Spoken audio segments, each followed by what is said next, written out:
All right, we will go ahead and get started, Jason. We appreciate your patience. Our first question is going to come from Bob Glauber.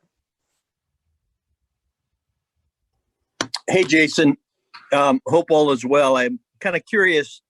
Tampa was the first game you played when you came back after the accident with the Giants. Could you kind of recall what you felt going into that game and how your example has been a model for others, and others have kind of benefited from how you have dealt with the post-accident life that you've had?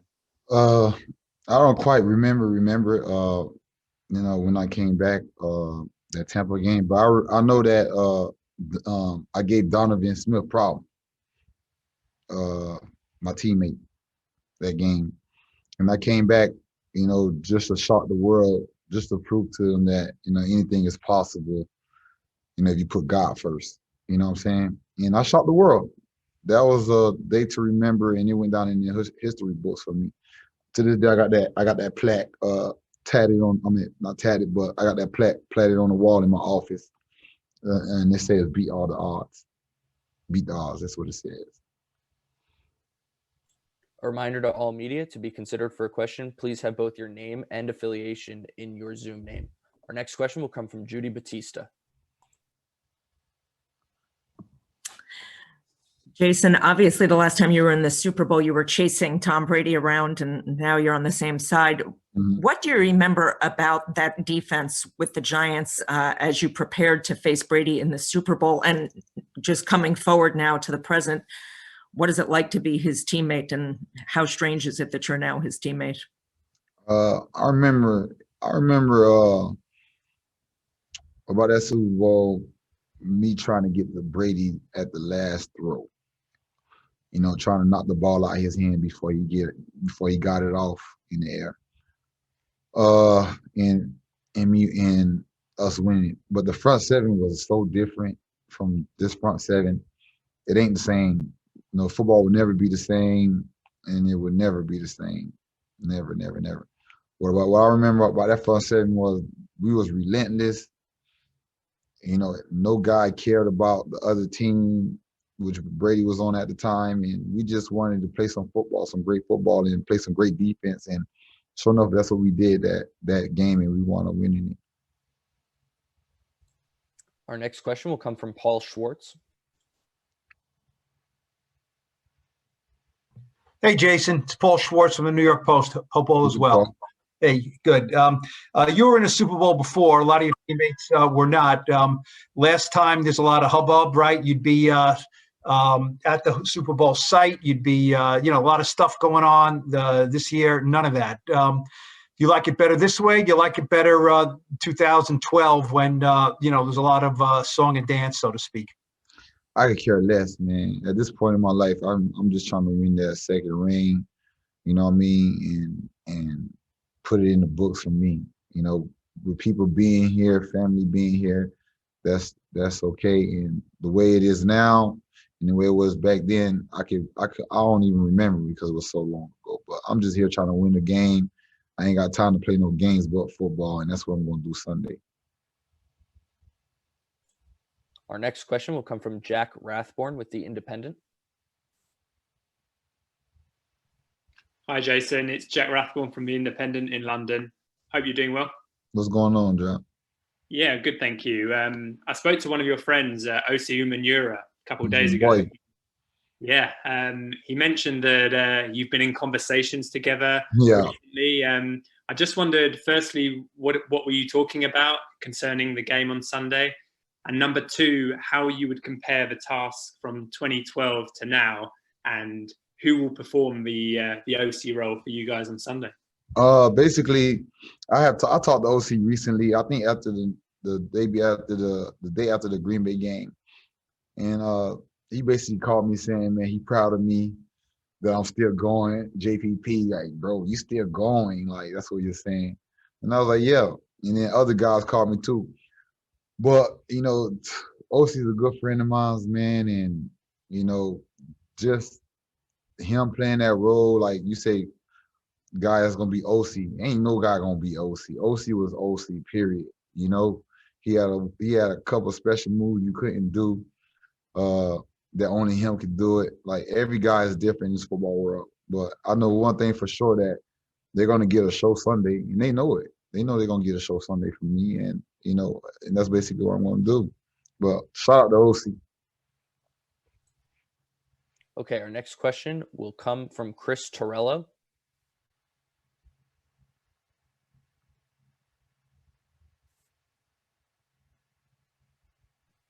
Hey, Jason, can you hear me? Yes, sir.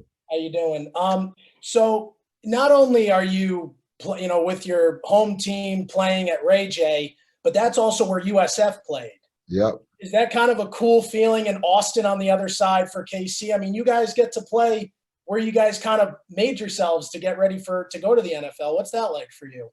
Man, I'm happy. I'm excited. It don't seem like it, but I'm super excited just to play. Like, this is a all-around home game for me. Like, and even if it wasn't a home game, I'm just excited to be in this predicament that I am right now. Okay, our next question will be from Casey Hudson. Hey, JPP. I just got to speak with Devin White asking about how you and Shaq look like you guys have been feeding off of each other the past couple of games. And he said that you boys don't like to take a shift off, that's the worst thing. What's it been like kind of growing with some of the leaders on that defense and a lot of the things that you've overcome to be the player that you are now and the impact that you've had in these games? I think I'm just being myself. I can't speak for others. I'm just being myself, really.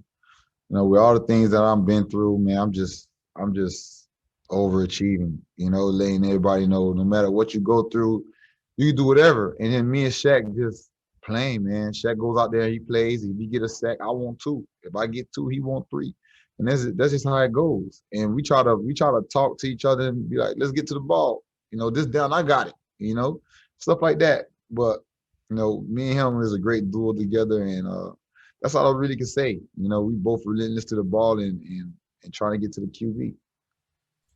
A reminder to all media, please have both your name and affiliation in your Zoom name in order to be considered for a question. Our next question will come from Taylor Jenkins. Hey, Jason, you guys really got after Aaron Rodgers in your first matchup. I think he had 6 sacks, and you get Vea back, and he comes back, plays 33 snaps last Sunday. You get, I think, 5 between you and Shaq. What was it about the Packers this year, a really good offensive line that did not give up a lot of sacks, that you guys were able to get after Rodgers the way you were, and how much of an impact does Vita Vea play in the middle for you edge guys getting around the edge and taking up double teams and getting to the quarterback? I think it wasn't much about what the Packers was doing. It was much about what we was doing. We work hard for the position that we in. Just the front 7. The defense worked hard. Coach Bowles worked hard calling the plays. And no matter what Green Bay did, we was already in the sense of like, we got to win this game. It's not about what other teams are doing. It's about, the brothers that you all on the field with. Are you going to execute the job, to save your brother's life or actually, be there when he needs to count on you. And I think that's how we've all been playing, and getting Vita back was a tremendous, like that big push in the middle. Like, that's what we was missing big time. And sure enough, we got him back right when we needed him. And, you see what happened. Our next question will be from Mark Topkin with the Tampa Bay Times.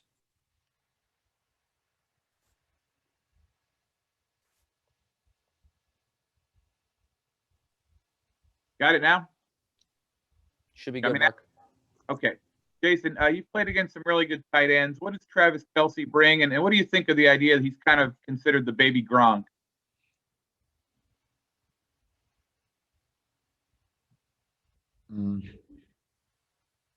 He's a good tight end, and I can't even lie. But, Gronk and him are 2 different players. 2 different players. You cannot compare them at all. 2 different players. We'll go over to Herbie with the Kansas City Star. Hey, Jason. Good morning. How are you? I'm good. Hey, the Chiefs offensive line obviously is a little different from when you faced them in the week 12. They've got some injuries going on along the front and even at the tackle positions. How much does this change how you approach this week? And when you look at the tape, it don't matter. I don't care. It don't matter. This is a freaking Super Bowl. I don't care if they had 3 offensive linemen. They sent it 2 to block me, 3 to block me. I'm gonna do what I need to do. Us boys gonna do what we need to do, and that's a you problem. That's like they gotta figure that out. You know, I'm coming to play a football game, not just any football game, but Super Bowl 55. And I ain't got time to play no games. The only game I'm playing is football. So I hope that answers your question. I don't care about the offensive linemen. I don't care. Okay, our next question will be from OCU Manura. Oh!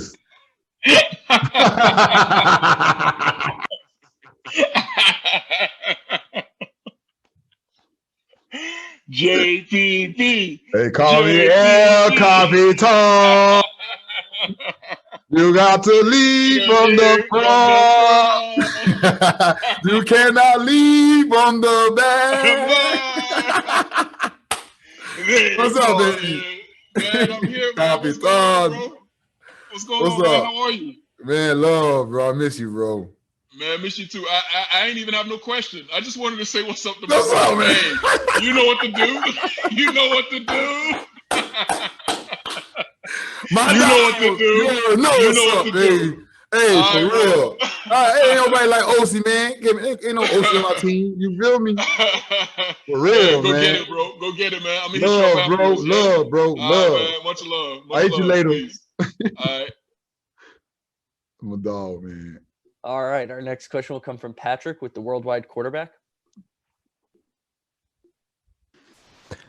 Hey, Jason. I just wanted to know, what would you say resilience means to you? You've been through a lot through your life, and how do you continue to push on and continue to get up every day, even when it's hard? And what would you say to people who are struggling? How do they, like you, battle through and succeed and overachieve, as you said? That question. I like that question, Pat. Yes, sir.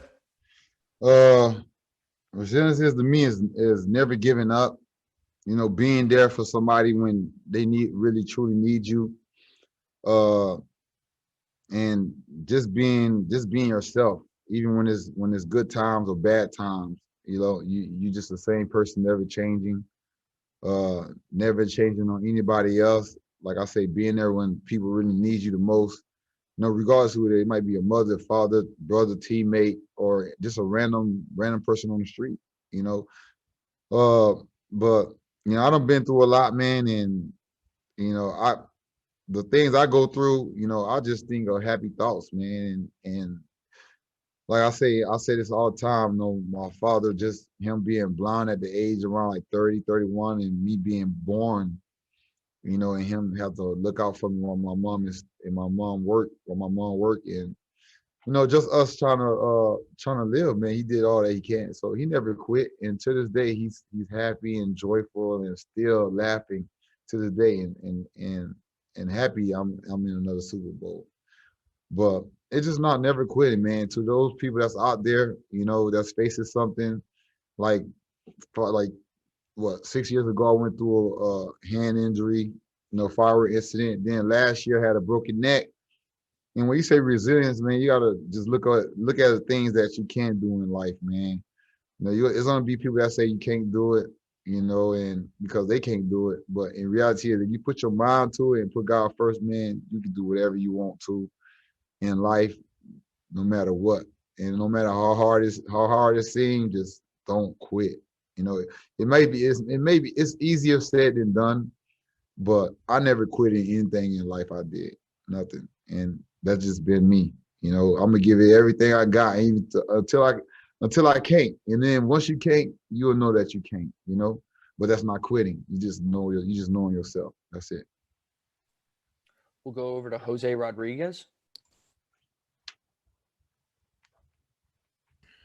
Thank you. And actually, on that same line, Jason, I wanted to ask you about the opportunity to represent once again at the highest level the Haitian community. How important is that for you, just to maintain this level and to be an example for so many Haitians, and especially here in Florida, they look out to you and they want this opportunity that you're having right now. Thank you. Man, just being Haitian descent is a privilege, man. It's an honor, because being Haitian it says a lot, it says a lot. We don't quit, and it's been years and years and years and years, that we've been fighting this stuff. And man, just everybody behind me. I know I got my whole family behind me, probably the whole Haiti behind me. Just everybody's behind me. Everybody that's Haitian, man, if you ain't behind me, then I don't know what to say, you know what I'm saying? But I'm happy that I'm Haitian, and tout le monde veut pour venir avec moi pour Super Bowl là. Come on, let's go. We'll go over to Katie Baker. Hi there.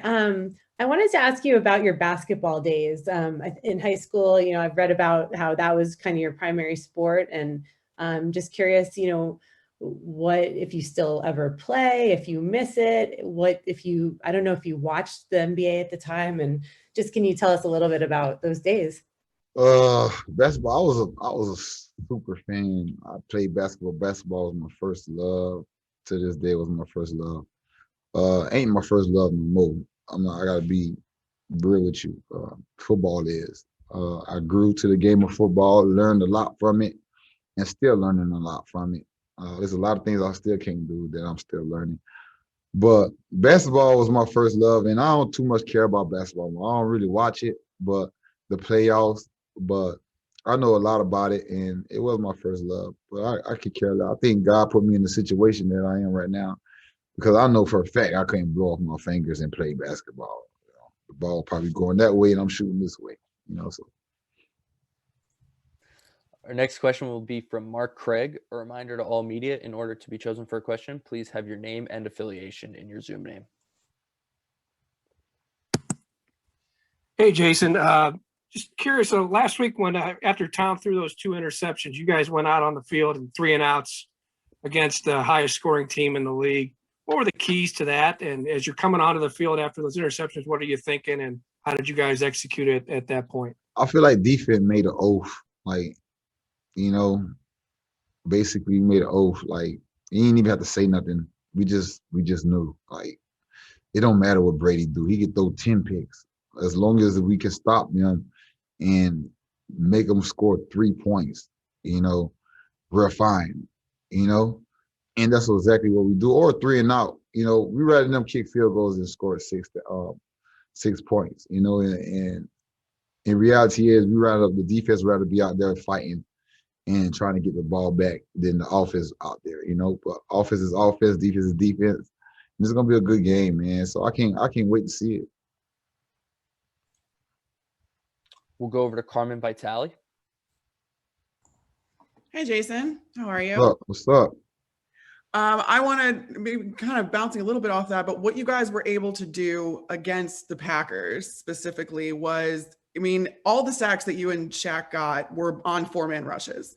So I feel like, especially with Vita coming back, you guys have gotten a lot of help from the interior this year. And what can you say about those guys taking such a huge step forward? I think Casey Rogers said that it's Sue and I forget who else, but they had the most quarterback hits on the team. So they're getting pressure on the interior. What does that do for you guys on the outside to let you get a 5-sack performance against Aaron Rodgers? It does just what it needs to do. I'll say 4-man rush, 4-man rush. They're putting guys on us. We don't care. Me and Shaq don't care. We trying to find a way to get there. And I always tell my defensive line, those 3 techniques and those guys down there in the interior, man, just push the pocket for me, man. I'm gonna make it happen. Push the pocket for me, and you'll get them. Regardless of the fact, you'll get them because you're gonna have to move. You know what I'm saying? And when he moves, don't miss your opportunity. We'll go to Mick Schaefer. Hey, Jason, back in the day, you spent some time at Fort Scott Community College, not far from Kansas City. It's one of those schools that's I've been featured on, but been a part of the series Last Chance U. Wondering what you took from your, I think, just 1 year there, and did it feel like that? Did it feel kind of like a Last Chance U for you? No, it didn't feel like that. I'll say, man, throughout my career, man, I've just been having fun. I've been to Kansas City. I've been in Kansas City, Missouri. Went to Forsyth Community College. Did pretty great out there, and got me where I'm at now today. But it was rough out there, man. And all I can say, man, it was different living. Now that I'm in the NFL and I've been in it for 11 years, going on my 12th year, it's just a different phase, man. Like that prepared me, I'll say probably, for USF. In junior college days, prepared me for the 4-year university I went to, which was USF, University of South Florida.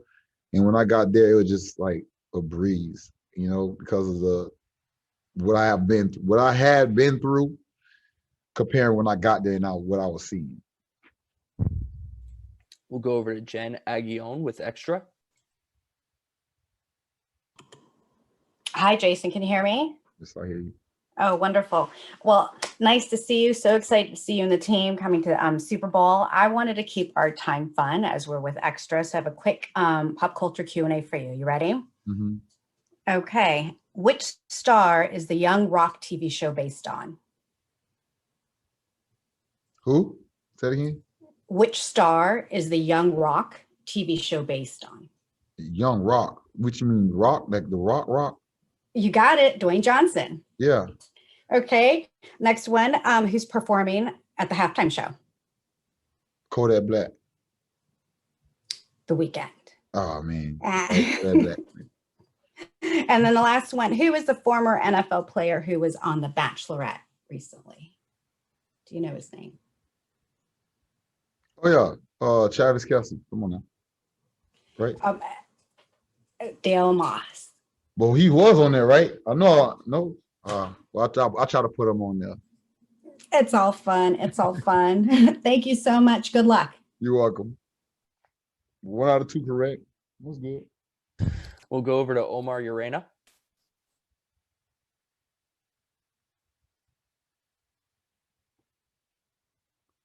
Omar.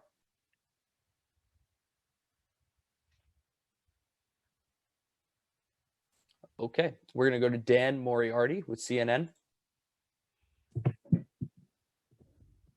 Jason, it's you won a Super Bowl earlier in your career, to everything you've been through off the field over the years to get back here. How much more do you cherish this experience this time around? I cherish it more than you ever would know, man, because of the fact that, my first Super Bowl, I ain't know nothing about it. I didn't understand football like that. I was just there playing football. And I ain't really know too much. But now, there's a lot going into. I got 2 kids, they're ready to take pictures. And my son, he understands the game. He understands that his daddy plays football, in the Super Bowl. So the only thing to do now is to win it, to win it and hold that trophy. And let him understand that hard work pays off, even, when you're going through things in life. And it's going to be a lot for me, man. My home city, everything, the whole 9 yards. And we got to give Tampa what they want. Next question will come from Rachel Halliwell. Hey, Jason, how's it going? What's up? Not much. So I'm with the NFL Canada. So the Canadian fans are just wondering what your favorite thing is about Canada. Hey, I love Canada. I love Canada. The people in Canada are so great. I wish the people in Canada was like the people in the US. You know what I'm saying? So nice, so soothing, very nice people, people friendly. And that's what I love about Canada. You can go there, they open arm, welcome you. And if you don't know nothing about Canada, man, it's a nice place, man. Shout out to Canada. I love y'all. Our next question will be from Taylor Jenkins. Hey, Jason, so Coach Rapone said that one of the untold stories of this season for you guys was how much the defense has come together and grown and evolved together, and a lot of that was because of the veteran leadership. And you look up front, you've got guys. I say for sure. You, Shaq, Sue, I who've say all for been sure. there, been to Super Bowl. It's all Devontae's about the been leading veteran the leadership. It's all. It's. I give. No, I say. No, I say yes. It is. But in reality, it's all about the players and coaches, man. We all doing this together. Like we all love each other. You can just see it. You know, the players, the coaches, the staff members, like we all for one. It ain't no individual on this team. You know, no individuals at all. Just all for one. And you can just see it in the locker room, man. Next question will come from Michael Eisen. Hey, JPP, how are you? What's up, Mike? How you doing? Hey, just curious, it's been 9 years since you played in the Super Bowl. What kind of flashbacks do you have to your first Super Bowl experience? What stands out about the first time you played in this game? I won. We won. That's it. Okay, we'll go over to Hassan Khan. Hey, Jason, how you doing, man? Great. How you doing?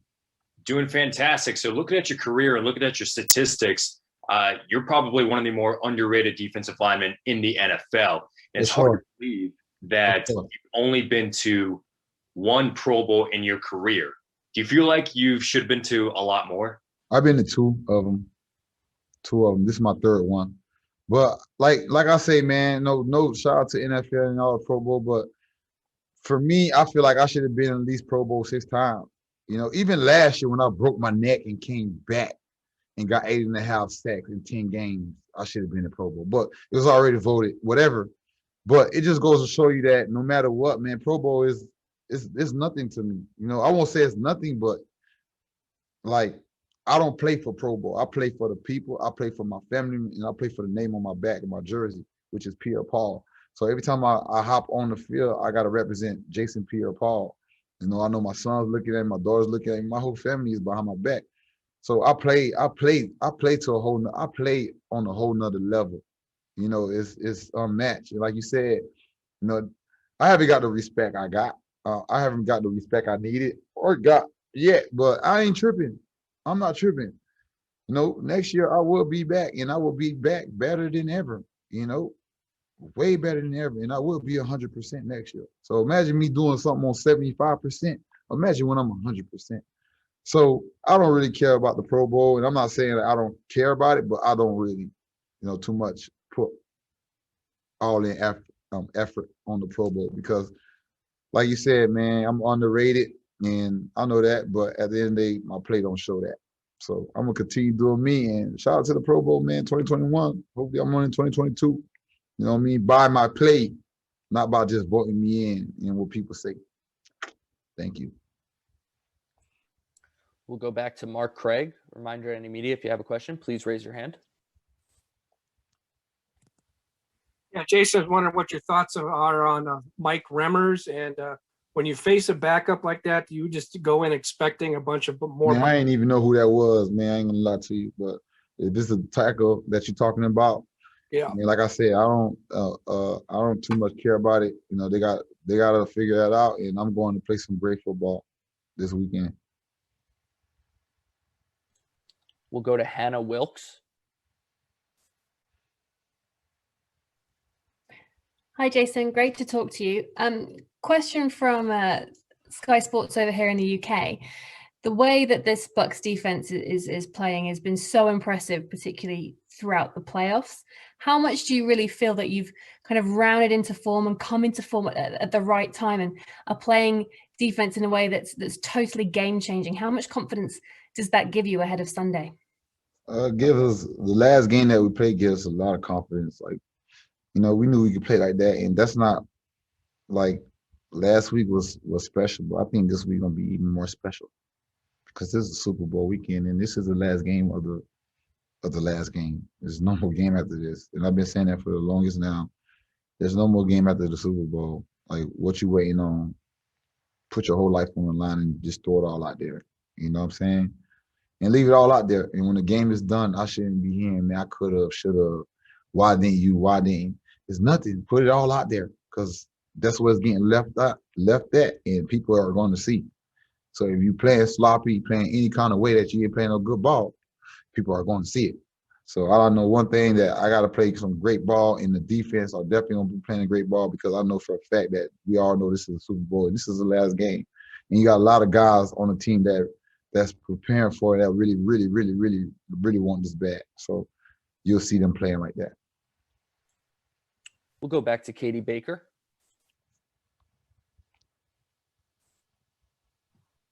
Hi there. I've read about how you have kind of a ongoing, contest with Shaq, and I was wondering if you could talk a little bit about his play this year and just in general about how you guys have all kind of come together and egged each other on. Yeah, it's nothing really. I just think that we all family, not real family, but we treat each other like real family. We care about each other like, we brothers, and no matter what the situation is, we're gonna play like that. We're gonna play outstanding football. And Shaq, he just been phenomenal all year. Like, he just been getting to the quarterback, stopping the run. And I expect that out of Shaq. Man, he ain't showing me nothing that I don't expect from him. He do it in practice, he do it in the game, and sure enough, y'all know his name, so he's good. And the defense all out gonna play straight defense. We'll go to Randy Zalia. Hey, Jason, thanks for taking the time to do this today. We really appreciate it. Jason, you being a veteran in this locker room, what advice have you been giving to some of the young players on your defensive team about getting to this level and getting to the Super Bowl? Because with your experience, not only playing in the Super Bowl, but also playing in the playoffs with the Giants, you bring a certain amount of knowledge, which they don't have. What advice have you given to your teammates? I told him, man, take everything in. Make sure you take everything in, because tomorrow is not promised, man. And this is not promised. Super Bowl is not promised next year for you guys. It took me 9 years to get back to this point. Every year I play well. I play great. I put up the numbers. I do exactly what I need to do to be a great player, be elite defensive end. But that's not going to get you to the Super Bowl. And I've been talking to guys, so I tell them, I say, bro, this is a tremendous achievement,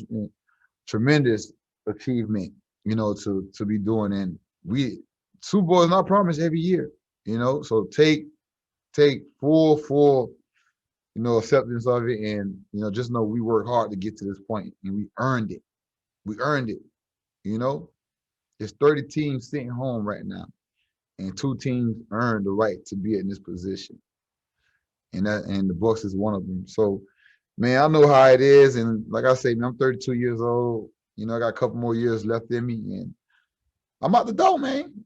But I know what it is to take to get to this point. And a lot of guys, man, has been in the league longer than I have. This is going on 12 years. And guys have been in the league 15, 17 years. Phillip Rivers, look at him. Never won a Super Bowl, but he's a great, phenomenal quarterback. And it's hard to get to this point. And once you get to this point, just realize how blessed you are, and don't take it for granted, because it could take you 9 years, or it could take you none. You might not even get to this point. So just take everything as it comes. I tell the young players, and take pictures, man. Do what you need to do to hype yourself up. Be excited. I'm excited, and do what you need to do, because you never know when this chance will come back again. We have time for just a few more. We'll go to Rainer Natchtway. Hey, Jason. Thanks for answering the questions. I've just a question about Ndamukong Suh. How does he impress the defense, and what does it mean for you and the team, what he brings as a player and as a person? Suh is Suh, man. Knowing Suh, man, he's a quiet guy. He don't really say much, but he gets the job done. And I know for him, even after we won the NFC Championship game, it wasn't really nothing to him. Every guy was having fun, but Suh was just Suh. Put on his stuff, walked out the locker room, and just went on the bus and whatever he does. But I know for a fact we win the Super Bowl, and when we win the Super Bowl, he's going to be tremendously excited. because he got to it last year at the same point, and he came up short. But like I said, we playing for our brothers. We ain't trying to come up short this time. I want to make sure he get what he wants and what he needs. That way he can actually say what he want to say, and actually let out his emotions. We'll go back to Hannah Wilkes. Thank you. Jason, just to follow up with what we were talking about before in terms of this defense and you making so many game-changing plays, how is it possible that this Bucks defense can get so many turnovers? What is the key to the success in how you change the game? Todd Bowles. He called a play, and we just play him. There you go right there. All right, that's all we have time for today, Jason. We appreciate you taking the time. All right, love. Yeet.